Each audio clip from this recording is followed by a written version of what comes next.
What a game. The Indiana Fever snapped the New York Liberty's undefeated streak. The word undeniable exists for a reason, and it applies to Caitlin Clark. She is just absolutely undeniable, and her return to the Indiana Fever showed it once again. It felt like a jolt of energy to the WNBA, obviously to the Indiana Fever. The WNBA just pulled off one of the most embarrassing self-owns in modern sports. And it happened right after Caitlin Clark came back from injury and cooked the defending champion Liberty for 32 points. Instead of pushing her highlights everywhere, someone in a suit decided she needed another drug test, and not just any test, her 11th one of the season, according to reports. The internet didn't just react, it went straight for the throat, and the jokes were ruthless. Now the league is getting hammered in a way they clearly did not expect. So what is this really about? Are they quietly trying to take shots at their biggest star? Or is the WNBA leadership just that disconnected from reality? Because when your best story turns into your worst headline, something is seriously off. I'm gonna say it. Caitlin Clark is the best basketball player in the world. She's the best basketball player that I have ever seen. She is the difference maker. She is the needle mover. She is the face of basketball right now. It's really hard not to recognize the difference that she makes on the Indiana Fever, a team that was obviously struggling with playmaking, struggling with pacing, struggling with the things that make us want to watch. And she steps into that court, and in the first quarter, she made... Let's lay out the facts, because the details sound so extreme that if you told someone without context, they'd think it was fake. Caitlin Clark returns after missing 5 games with injury, walks into a matchup against the defending champs, and drops 32 like she never left. Her performance wasn't just good, it flipped the night. It helped hand New York a statement loss, and it ended their undefeated run. That's the kind of comeback every league dreams of, the kind that turns a random regular season game into a national event. And what does she get for that? A mandatory drug test, reported as her 11th of the season. That number matters because testing is supposed to be routine and balanced across the league. Most players get tested a few times during the year, plus an off-season test. But 11 tests for one player makes people ask the obvious question. How does one athlete keep getting selected again and again, especially right after big performances, without it looking targeted? And Cunningham is down behind the play, but they've got Caitlin Clark to fire away from 2 players with incredible From the outside, it looks like someone in the WNBA office saw the box score and couldn't process it. 32 points right after missing 5 games must mean something suspicious, because in their minds, skill, preparation, and confidence could not possibly explain it. The message it sends is ugly, even if the league claims the process is random. It makes it sound like excellence itself is being treated like a problem that needs an investigation. Social media caught that vibe instantly, and people went nuclear. The comments were brutal in the funniest way. One person joked she tested positive for goat blood, and that honestly became the perfect summary of how ridiculous the situation looks. Another person said the league should drug test Scott Foster too, which turned into a whole new lane of jokes about officiating and who really needs checking. The point is not the jokes themselves. The point is why fans felt comfortable turning it into comedy. Because the decision felt so tone-deaf that it almost begged to be mocked.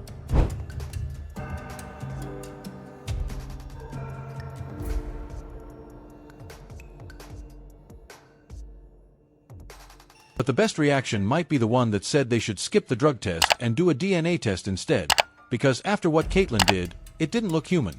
And if you watched the start of that game, you know exactly why people said it. She opened the night with 3 threes in 38 seconds, and that kind of beginning changes everything.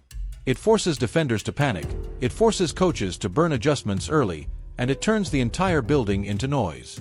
It also makes the league's timing look even worse. She misses 5 games with a quad issue, comes back against the best team, and instantly reminds everyone why she is the main attraction in women's basketball. Her return wasn't just a solid comeback, it was a headline performance. Indiana hit 17 threes, a franchise record, and Caitlin looked like she had been waiting for this moment the entire time. So when the follow-up story becomes, let's test her again, it makes the league look paranoid instead of proud. And the bigger issue is how it treats its own product. You have the one player who has boosted viewership, filled arenas, and pulled new fans into the sport. Then you treat her like a suspect the moment she does what superstars are supposed to do. The WNBA can say the tests are random, but at 11 tests, the optics start feeling less like routine policy and more like harassment, especially when other players rarely get the same attention. Keep it down! Go! Yeah! Good job. No, we can. Whew, good job. Squad needed it. Played Fever way. I love it. More of them. Now let's talk about the Liberty game itself, because the performance is the reason this story even exists. Caitlin came out like she was trying to erase the entire injury absence in one night. Early on, she was hitting deep shots that made defenders back up even when they knew it was coming. You could see stars like Brianna Stewart giving her extra space, and it still wasn't enough. That is not luck, and it is not chemistry in a bottle. That's skill built over years, plus confidence that only shows up when someone knows exactly what they can do. And the smartest part of her night wasn't even the points. It was how she ran the game. She controlled pace, created clean looks for teammates, and made a championship-level team look uncomfortable on their own floor. When you watch her decisions, you can tell she wasn't just hot. She was reading everything in real time and punishing every mistake. That's what made the league's response feel so insulting. A performance like that should be celebrated because it helps everyone. It sells the sport. It creates viral moments. It turns casual viewers into regular viewers. But instead of leaning into the comeback story, someone decided the performance needed investigation. Fans picked up on that immediately, and their reactions said it all. Some people basically joked that the WNBA finally has a truly elite star and doesn't know how to react. Others pointed out how often she gets tested compared to other players, and the comparisons got savage. The jokes wrote themselves, but behind the jokes was a real message. The league is creating a situation where greatness triggers suspicion, and that is the opposite of how a professional league should behave. Congrats on your great performance. Thanks. Just want to let you know you have a huge fan base in Hong Kong. Oh, I appreciate that. And hopefully I'll get there one day. And today, there are 5 Hong Kong fans fly from Hong Kong to No way. And, Oh my gosh. And the hour is 22 hours. No Your way. number. Oh my goodness. Well, I wish I could have just met want to say them. this, including me. If you know them, tell them thank you for coming. That's So- incredible. Yeah. So any plans you will visit Hong Kong with your teams in the future years? Yeah, maybe we'll head to Hong Kong after the season. I mean, I certainly hope to go to Hong Kong one day. It's incredible to see the type of reach that we can have and how much people love basketball across the globe. So that's really cool. So if you know them, tell them I say hello and thanks for coming as well. Yeah. Thank you. Hope one day to show you around. Yeah, absolutely. Thank you. Here's what makes this even harder to defend. Caitlin's dominance is not new or random. She has been doing this for years, long before she wore a WNBA jersey. The deep threes, the elite passing, the court vision, the ability to turn a game in minutes, that's her identity. If you watched her in college, this is exactly what she looked like when she was healthy. So when the league tests her right after a huge return game, the message becomes either, we do not understand our own biggest star, or we do not want to accept that she is legitimately this good. Both options make the leadership look lost. What happened against the Liberty was not some mysterious breakthrough. It was a player returning to her normal level after being sidelined. And it also showed the difference she makes to Indiana. With her, the offense has structure, spacing, and purpose. Without her, everything gets harder. That is real impact. The online reaction went beyond jokes and turned into something more serious. People started saying the league is damaging its own product on purpose. And when your audience starts thinking like that, you have already lost the storyline.